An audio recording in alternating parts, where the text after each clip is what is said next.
vague Sonic feedback, which has actually been quite positive. Just real quick as well, Devil-Eyed Elvis, thank you so much for the $10, dude. Really appreciate that. But yeah, like the other movie news realistically is just about Sonic. That is said to be pretty all right. There was the only major. I like how you said that. It's said to be pretty all right. Well, no, okay. I'm reading between the lines. Sorry. I'm reading between the lines. The comments are actually been very, very positive. People really liked it. People really liked the comedy, but they always say that. So I'm reading between the lines of, yeah, it's all right. But one of the interesting things actually that I found was that none of the actors actually had to come back in for there was no reshoots. You know, when they did the redesign in the interviews, none of the actors were back for any of that. So they literally, when we had the reveal of Sonic redesign, I said to them then, when I did a video on it, I said, it looks like they've used B-roll. It looks like they've used, shots that were, they've enhanced and blown up the shots. Because if you look at some shots side by side, they're more zoomed in and stuff, which adds to the perspective of where the actors are versus, the inanimate fake object. So it's interesting. I think that's kind of confirmed in that. But I'm quite looking forward to that in a weird way. Yeah, me too. I'm really looking forward to it. And also, I have a theory on why some shots are slightly different. Go on. I think the reason for that is that the director was then forced to go back and have a new look at the movie. And when you're in the thick of editing, you get so close to it that you can't really separate yourself from it. But in doing this, he would have had like some time in between locking what he thought was the final edit and then going back. Yes. And maybe he was like, you know what? Now when I have this distance, I see that when I was too deep into it, I didn't see that this was going to work better. But now, with like the distance of not having been in the editing bay for like a month or 2 months or something like that, I now see that maybe this shot would have worked better or that shot would have worked better. And since we're going back and tweeting anyway, I'm just going to go into the editing program, move that shot with this shot.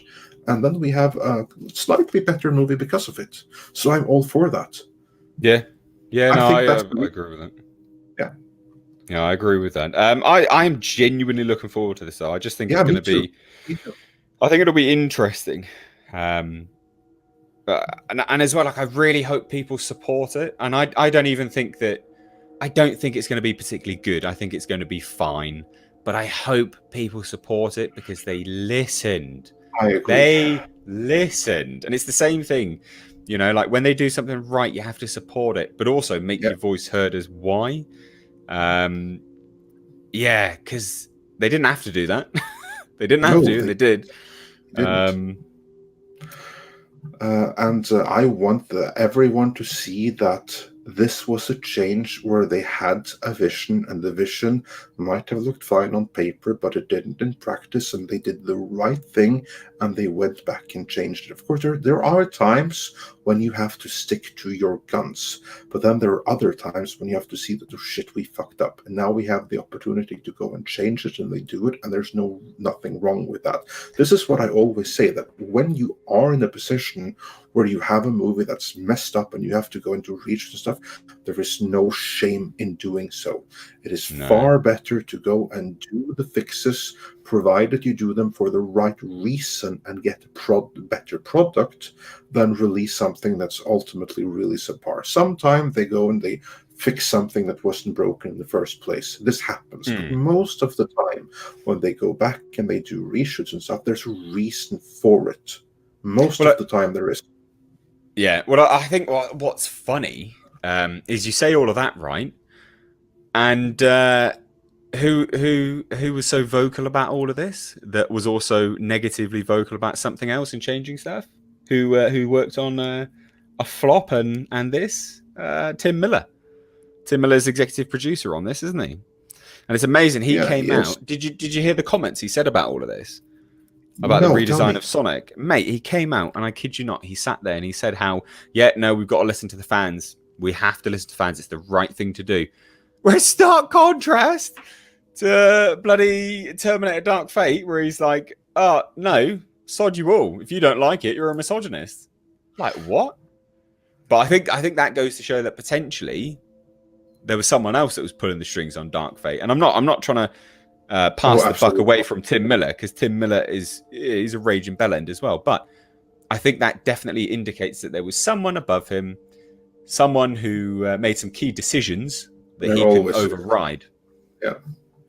Because what would happen is that, for instance, in the case of Terminator Dark Fate, there they have a PR agency, and they will say that this is the marketing strategy. We're going to sell the movie this and this way. These are your notes. When you talk about the movie in public, this is what you're going to say. And the statements that he made and everything like that, they were pre-prepared for him. They didn't come from Tim Miller's mind, probably. He was instructed, this is what you're going to say, and so he said it. And if there was like a written statement, he might not even be the one behind it. That would have been put out by the studio's marketing reps. Because what we have to keep in mind is like all of like this attacking of the fans and everything like that, the ones who are behind it are very much the same marketing people, the same consultancy agencies that the marketing divisions hire to tell the studio, this is how you have to market this movie. And if you are then stupid enough to have like hired this ultra woke consultancy company because you think that is what people want, because that's what fed back to you in the bubble that you're in, then you're going to base everything on that. And that's how you have like the same practices going on over and over again. It's very much the same consultants that are behind it all.